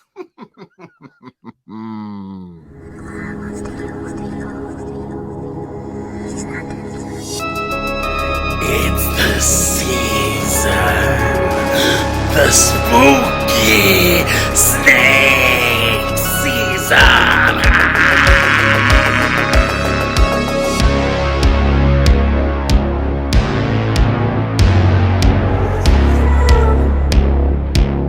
Oh, Joe. It's your favorite time of year, baby. Spooky snake season. Oh, baby. Are you excited to kick this off? If I was any more excited, I'd have to be twins just to handle it. And then you'd be evil twins coming out of an elevator with blood. Yeah, or locked in a closet or with 4 arms or whatever. I look like fucking Goro from Mortal Kombat. To kick off our first week of 6 weeks of horror here, I decided to make Joe watch a movie called Cobweb. Look at that little movie there. It came out this year. It was it's the movie. It's the movie people are talking about because it's been described as this year's Barbarian, Malignant, where the movie takes some twists and turns that maybe you weren't seeing coming, right? It kind of takes a turn in the second act, takes a turn in the third act, and keeps you on your toes. So I thought this would be a fun movie. I like to show Joe some current stuff to start us off. See the pulse of the horror community, you know? Oh, yeah. Joe, what does IMDb say that this movie is about? So Cobweb, like Gomez said, he watched it earlier this year, but I have not. So I had to look it up on IMDb, and it tells me that an 8-year-old boy tries to investigate the mysterious knocking sounds that are coming from inside the walls of his house, unveiling a dark secret that his sinister parents have kept hidden from him. That's good. It's a good description. Doesn't get into too many details. Pretty good. I like it. So this movie stars Lizzie Kaplan and Anthony Starr as the parents. Lizzie Kaplan, we know, I think, best from Mean Girls. Anthony Starr, obviously Homelander from The Boys. And like I said, that's about it. That for what we know about this movie, we get some kid who plays a kid and some other woman who plays a teacher. She's in other stuff, but nothing crazy. The biggest names in this is Seth Rogen is one of the producers. I didn't notice that. That's cool. So Seth Rogen and was it Evan Goldberg he works with all the time. Yes, So it's that's his the boy. two of them are on the producers of this movie. Oh, interesting. The first horror movie that they've ever worked with Yeah. as producers. So has a little burn through that. And people were surprised by how little promotion went into this movie, seeing as how those two guys were involved on the producer end of it. But Yes. this 100%. It just is kind of just dropped. It just kind of dropped, like, I think it was like July, something like that. July. It just came out for one weekend. I didn't get to see it right away because it was out. It was out of movie theaters in days. I finally saw. I had to rent it on VOD when it came out a couple weeks later. You know, I hate that shit. And listen, it's one of these movies that it's a horror. It's what you expect a low budget horror movie to be, at least in my eyes. Sure. It's not a lot to it, not some elaborate sets, even there's not a lot of elaborate anything. It's trying to build up suspense through your storytelling. It's tension. Yes, it's tension building. Yeah. So, and I think for a while it does a decent job at that. For a while near the beginning, you're like, oh, well, what the fuck's going on here? It's very creepy. Building suspense. Yeah. There's a lot of creepiness. Something's going on. off. Something's off about these parents, you know. But like the thing is, like, you don't know if something's off about the parents or whether you're just that's thinking a MacGuffin. Because like, you know that the movie. Swerve? Is that the swerve? Is that the parents of the bad people here? That's what I'm wondering about. That's the kind of thing I'm thinking about as I'm watching this movie. And I'm like, okay, I really don't know what's happening here, but I'm following what's happening. I thought the story is very easy to follow. It's not one of these movies where I got to go through hoops to try to follow along with what the story is. This is very kind of straightforward. Here's what's happening. This boy's hearing shit through his walls. He's kind of a loner. He gets beat up at school. His parents are fucking weird and overprotective. And it's because what they say is, oh, we don't celebrate Halloween because years ago, a girl on this block got kidnapped on Halloween. We never seen her again. So now the kid he's hearing these voices, tells him he's got to stand up for himself. He finally beats the shit out of the bully, fucking hurts him really bad, knocks him down a flight of stairs, breaks his leg, gets kicked out of school, which I think is a little harsh for a first-time offense, especially when you factor in that the bully's been a fucking bully for God knows how long now. I think it's the broken leg. If it was just an ass kicking, I think they would have been okay with it. But I think when motherfucker gets fucked up like that, it's a little much. See, now I don't know what kind of timeline we're dealing with for this movie either. Like, how many days does this take place over? Because it feels like it's a very short period. It's got to be short because it's building to Halloween. Because they're like prepping for Halloween. It's very fall atmosphere. But I feel like maybe this movie would take place over like a 10-day span. Sure, if you told me it took a week, yeah. One of the things that really concerns me in this movie is the teacher. What's wrong with the teacher, bro? Because the teacher bothers the fuck out of me. Too into the shit? Way too into it, way too soon. She's the substitute teacher. The real teacher is going to be out a while. I don't fucking know. She's going to get a fucking pedicure or rhinoplasty. Who the fuck cares? So the real teacher's out of the picture. The substitute comes in, and fucking 15 minutes later, she shows up at the kid's house, uninvited, unannounced, just saying, "Is your son okay? He's pretty fucking weird, don't you think? Is everything okay in here?" It's fucking like, at that point, do you not know what goes on in this world? Like, that should have her arrested or at least detained or brought down. She should lose her job for shit like that. It's fucking nuts. And then she shows up again another time independently saying, "Oh, I wanted to give him back this fucking math test. Can I see him?" What the fuck do you think this is? In what universe do you think you could just show up at a fucking 8-year-old student's house and ask to see him? 100%. Nuts. That teacher would have been fired. 100%. There's so many protocols that have to be done if you think something is happening. JoeMeZ, if I was your daughter's substitute teacher, especially substitute, and I've been the substitute teacher now for an entire 4 hours, and tonight I come knocking on your door and say, "Hey, is Shiloh okay?" You would be like, "Money, who the fuck are you? It's like, what the fuck? What is happening? 100%. I'd be stupefied. Like, what? Who are you? There Especially is a because I don't know very you. good opportunity. You may grab the poker from your fireplace and try to stab me on your doorstep for shit like that. I definitely would be a little like, but why are you here? Exactly. I'd be a little stern, like, what's going on here? And then what if I said, "Oh, can I see her?" Like, what? See these hands, son. Yeah, That's what you're gonna see. exactly. So this movie is fucking stupid. And then the fact Yeah. that so we get the reveal, and I can spoil this now. The movie's been out a while. If you want to see it, you know where to find it. Where can we find it, Gomez? Where did we find it this week? I have no fucking idea. VOD. You can rent it for $3.99 on all your Amazon Prime, Apple, all that stuff. So that's where we found it this week. This fucking movie. So it turns out that the voices behind the wall, Yeah, who's the voices in the wall? What's happening here? it's this Tell me. boy Peter's long lost older sister that disappeared. Apparently, his parents gave birth to a freak baby and they locked her in a fucking cell behind the wall. And now she's trying to talk to him, but she waited all these goddamn years because she had to wait until he was ready to hear what she wanted to tell him. Yeah, bro. It's got to get some balls. Got to get some muscles. What she's Motherfucker. asking to do.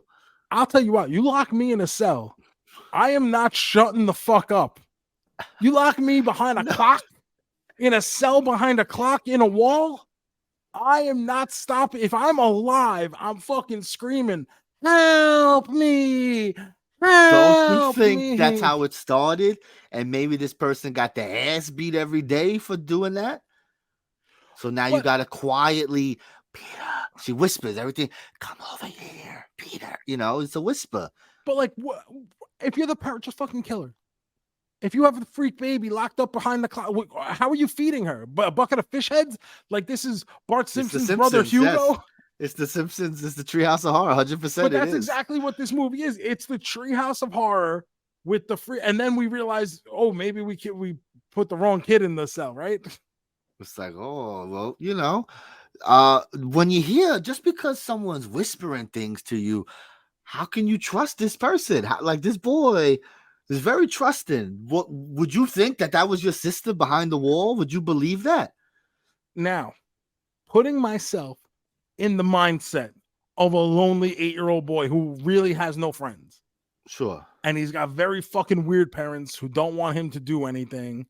He's got no social life.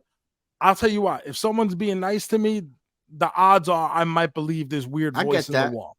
Okay, I get it. Yeah. So that's not, of all the things I have a problem with, which are many, that's actually not one of them. Okay. I know what it's like to be lonely. I know what it's like to feel alone. And sometimes you just need that one soothing, comforting voice offering their hand in friendship, their emotional support. And sometimes that makes you bold enough to stand up for yourself, push a bully down a flight of stairs, and then become the man that you were supposed to be. Make you put rat poison in the fucking chili. Whatever they were loving that chili, loving that shit. Oh, well, it was some kind of soup or something, right? It was soup. It was so you gotta eat your soup. And all of a sudden, there's some rat poison or something in there. They start projectile vomiting blood. It's like, oh, it's a little bit different this way. It tastes like, yeah, it's like, oh, honey, did you do something different? And you notice the little boy. Is that cinnamon? And the Homelander starts projectile vomiting pure black. It's nice. It was interesting. It was good. And then what happened? So now we gotta let the sister out, right? Now we gotta let the sister out. It turns out I don't know. that maybe we shouldn't have. We shouldn't have done that because she was just pretending to be sweet. That way she could get freed from the captivity of these fucking horrible people who have been imprisoning her all these years. And she has taught herself to crawl around like a spider. Like a little hence the name Cobweb. Whoa. So you could say that knowing the title going into the movie was a little bit of foreshadowing. Joe, now while this is happening, where the monster's now coming out of the closet, something else is happening in this movie, huh?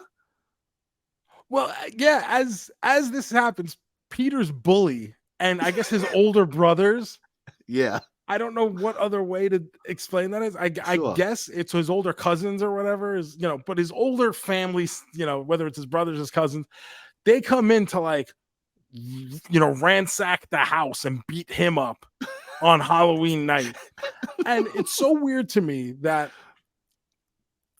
while Peter's family is very fucking weird, right? He's weird, his parents are weird. It doesn't appear that the rest of the neighborhood is, any different from what you would expect a normal neighborhood to Sure. be. Yeah. Yet when they pull up, there's no lights on anybody's houses. There's no porch like lights or anything. There's like no one out deserted trick or neighborhood. treating. Yeah, it's like the middle of meanwhile, nowhere. all the kids were just talking about all the costumes they wanted to wear for Halloween. Yet there's no one in Peter's block doing that. There's no one showing up. There's no one wondering why. They're just walking into this fucking house screaming bloody murder that they're finding dead Peter parents on the fucking floor in pools of blood and puke. And it turns out that the monster, who we never really get a very clear look at, we just get these very quick glances and cuts at where she's doing spidery stuff. So you'll see like all the limbs bent towards like she's doing that Bray Wyatt spot.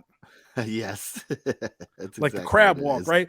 But like she can go up and like on the walls and shit too. She's like taught herself how to, because she was in this very slim cell for a while, like a long almost like a chimney type thing. So she's taught herself to like bridge up between doorways and shit. Sarah is her name, by the way.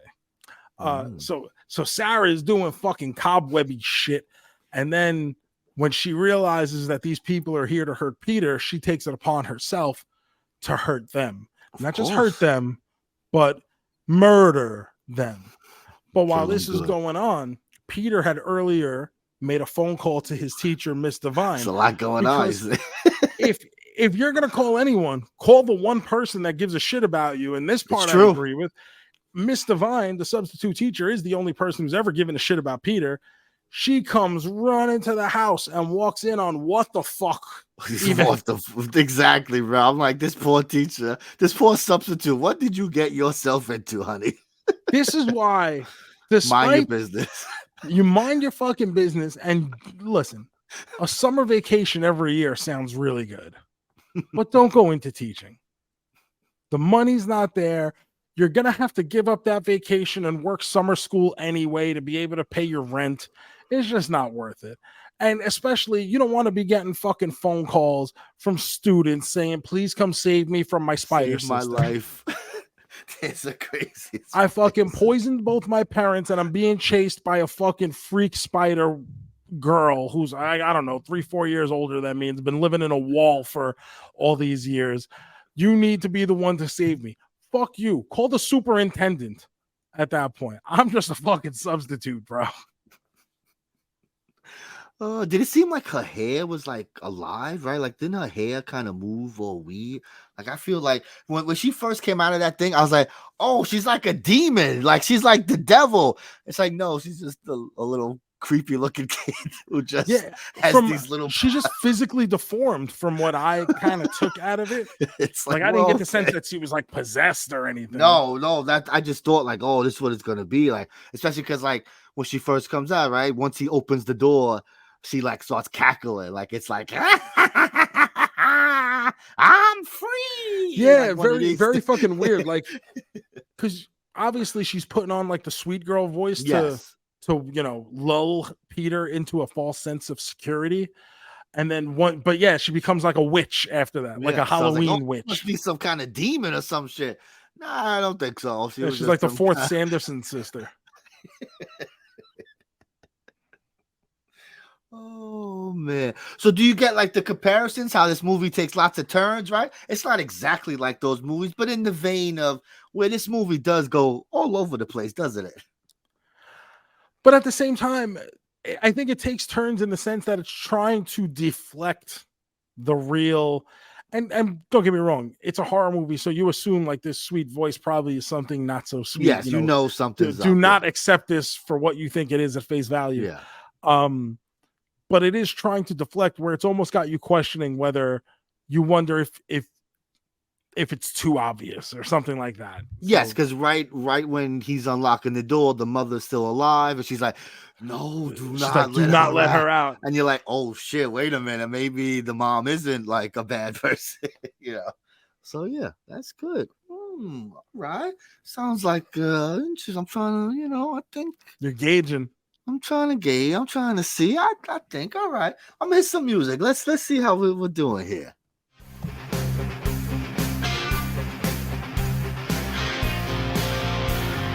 Are you a man? A double main man? Are you a man? A triple main man? A man? A quadruple main man? Are you our man? Are you our man? Right, Joe. Cobweb came out a couple months ago. 2023 release. One of the newest releases here. What do you think on the main man standings? So every year, and we've been doing this show for a number of years now, we come along to the spooky snake season, and inevitably, I am very disappointed for a month and a half. You get sad Joe for a month and a half because I hate this fucking genre. And this kind of movie is exactly why. Here we go. So, like I said, this movie is trying to build it up with some suspense and some tension. And then, like, it kind of does that because you catch yourself wondering, oh, okay, these people are fucking weird, but there's this fucking creepy voice. Maybe it's not that you don't want to believe the obvious. But then this movie kind of falls apart. And it doesn't follow through on that suspense. And it doesn't follow through on that tension. And this whole last scene where the substitute teacher's coming over and there's just this weird monster running around killing everyone. It is so almost ineffective because they do all these, every scene, everything is such a quick cut with an end. You don't see what's happening. You don't see what Sarah the freak looks like, the monster, the deformity looks like. You're just seeing things very quick, and everything is supposed to put it so you can't get a clear view, and you're just seeing the results of what Sarah's doing. And at that point, I feel like you've lost so much of what could make this scary. So this movie is not even half as bad as some of the other movies I have had to sit through for the 6 weeks of horror performances, but it's still, I wouldn't say this is a good movie. I would say this movie is a double main man, 2 stars, but it's very much got me on the foot where I'm like, this is one of the movies JoeMeZ said wasn't going to be so bad. So now I can't even imagine what the rest of the season is going to be look like. Joe, I'm not too far behind. This is a 2.5 movie. It's got some good stuff. It's got some not good stuff. It's I didn't think you would hate it, and you didn't hate it. I mean, 2 is not like hating the movie. I thought, let me see. I thought you'd be more into it. I thought you'd be more into the build up and get into that. Is she good? Like I thought you'd really be digging that whole thing. But I do understand throwing that teacher shit in there is not good. It kind of it's like, all right, it's like you're messing up my shit here because it's a little very too much so. Absolutely. Yeah. So I get that. I get when you say that, I'm like, okay, I get how that could take you out of it. Especially when there's a point where after she does it the first time and the parents call to complain, she's like confronted by the principal who's like, did you do this? And she's like, well, yeah. And he's like, well, don't do that. Like, no, like that teacher would be out the door. Enough. Okay, bye-bye. Adios. We need teachers, Joe. We can't be firing teachers. Such a teacher shortage. So she's like, I guess you can go to a student's house. So yes, I thought you'd be more on board with the suspense, and then I thought that last half you'd be like, all right, the craziness with the killing and the creepiness. I thought you'd be a little like it would bring it down for you, but so you didn't even get the build up. So that makes me sad. I understand. No, I felt like there's there's some tension as to like just trying to figure out who it is.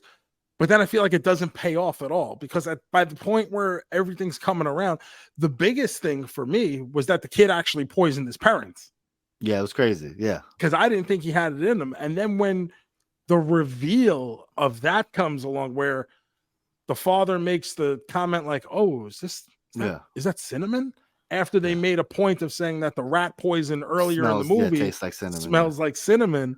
Yeah. That's when I was like, oh fuck, like okay, got him. Yeah, he notices the boy ain't eating the soup. It's like, wait a minute, motherfucker. All right.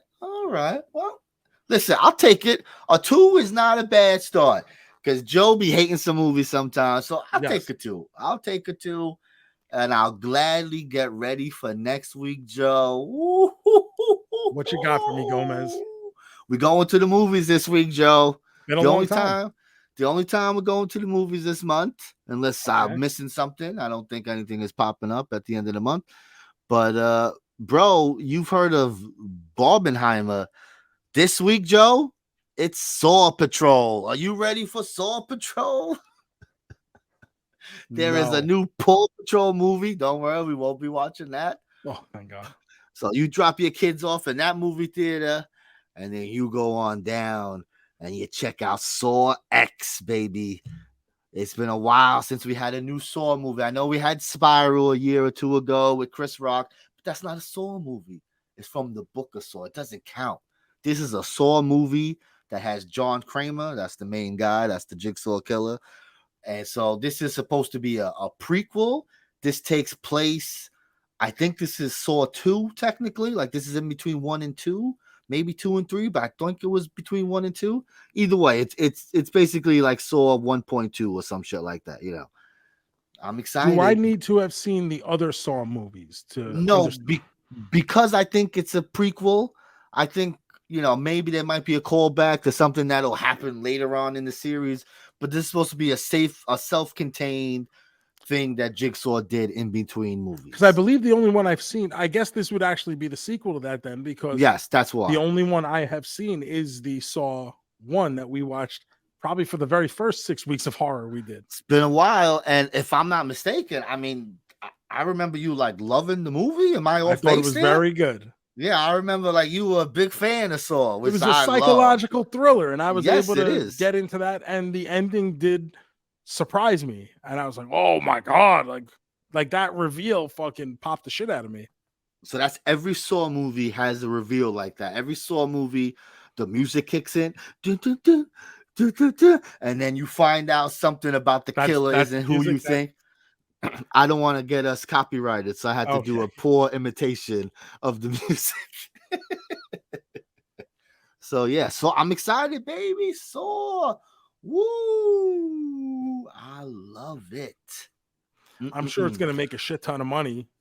I would think so to start off the season. Yeah, you know, and Saw movies always do good. Saw movies always do good, and we're seeing right now, like I just said, the Nun Part 2 is, you know, over $69 million now in a couple weeks. Mm-hmm. Now, real fast, Joe, before we hit some music to wrap up this episode, I just wanted to give one recommendation. I've been watching nothing but scary movies this week. I think I watched 6 of them this week. I'm in the horror mood. I'm ready to go. So I just want to talk about one real fast. It was the main release this week, right? We always get one release on one of these streaming services. The big movie this week was called No One Will Save You. This is on Hulu. It is a home invasion movie, but with an alien. So there's a lady home. All of a sudden, some shit's happening in her house, and there's a fucking alien. The alien's the one coming fucking shit up. And it is nonstop. I mean, the alien comes within like 15 minutes, and it's nonstop. Being chased by an alien, stuff is happening. The movie has almost no dialogue. Maybe 4 words are spoken in the whole movie. It's very interesting because pretty much it's this one girl trying to get away from the alien. There are a couple characters here and there, but you'll see why there isn't a lot of dialogue. I love this movie. I've been complaining, right? I was talking about 2023 horror movie here. It's not working for me. It's not a lot of good stuff. But this movie, it worked. I loved it. I'm a big fan. Check it out. It's on Hulu. No One Will Save You. Check it out, Joseph. I think you would like it. It came out too late. I would have threw it in there. I would have said, Joe, check this out. But it's one of these things where I ain't hear about it until fucking Friday morning when it came out. When people were like, oh, you know, this guy made this other movie, Spontaneous, a couple years ago. That was great. He made a new movie and it's out. One of these things. So everyone was talking about it all weekend. Check it out, folks. You too, Joseph. You're one of them. I will not. But yeah, if you guys want to do the extra credit, feel free. And now, Joseph, let's spin some wheel here. Let's go. All right. It's now time for the big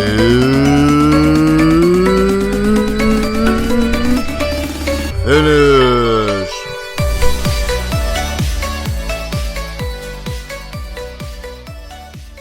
Finish time. You ready, baby? Oh yeah. Spinning it. What we got here? Boop, boop, boop. Oh my God, Adam Sandler. Adam Sandler. No. Oh, bro. It like for the third or fourth week in a row. And I reshuffle this board every time. Every time we go on, I reshuffle this 5 times. And it always just misses Adam Sandler movies. Instead, Joe, we will be talking about our favorite Looney Tune characters. This will be fun. This should be easy and fun, I think. ooh. Here we go. Are you going to go like chalk? You're going to be like Bugs Bunny's the best? I mean, Bugs Bunny's pretty good. it's been a while since I've actually watched Looney Tunes cartoons. But I mean, Bugs, okay.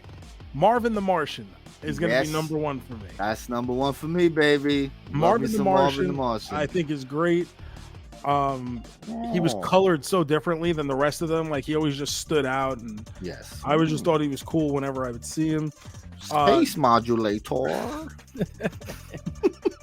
Number 2 for me, which doesn't hold up in today's world, but even as a kid, here we go. This guy fucking rules. Pepe Le Pew. I love it. I think I'm gonna go Foghorn Leghorn, number 2. I was a big. I say, boy, what are you doing here, boy? Cut that out. I see you as a Foghorn Leghorn guy. I love it. And then number 3 for me, I mean, I kind of gotta go Daffy Duck. Daffy Duck brought me so many laughs. He was the perfect foil. I always did love a good chicken shit heel. My favorite Transformer is Starscream. I love Cobra Commander. I love those chicken shit heels. The guys who want to be bad until you get tough with them. Then they want to cower down. And I think Daffy Duck is one of the preeminent chicken shit heels. 100%. I'm gonna wrap it up. I'm gonna go with the Tasmanian Devil, Taz. I loved his Tasmania show, right? He had his own show. Come to Tasmania. Loved it. I loved his video game where it was basically like, those games we play now on the fucking app. It was a Game Boy game, right? No, he probably did, but I'm thinking more just like the Super Nintendo where you're just you're spinning down the highway and you got to eat the little Kiwi guys and avoid the cars and stuff like that. Yeah, it's basically like the games we play on our app, Speed Racer, Temple Run. It's like a Temple Run game, pretty much. Except your Taz and shit like that. I always love that shit. Good stuff. Nice and easy. Yeah. So what did you have, JoeMeZ? Who did you have top 3? So we had Marvin the Martian, we had Foghorn Leghorn, and we rounded it out with Tasmanian Devil. And I had Marvin the Martian. I had Pepe Le Pew. Please don't hold it against me. And I had Daffy Duck. So remember to leave your top 3 Looney Tunes characters down in the comments below this video. Otherwise, remember to have subscribed to this show. Leave a 5-star review. Follow us on all the social media at JoeMeZ. Guys, thank you for listening every week. Like I was saying before about seeing all the listens and downloads pop up in weird states. That's really cool to see. When I get to open the app that hosts this show and it shows us where people are listening from, all the different states, all the different countries, like people around the world that listen to this show, it's pretty damn cool, man. So we really appreciate that.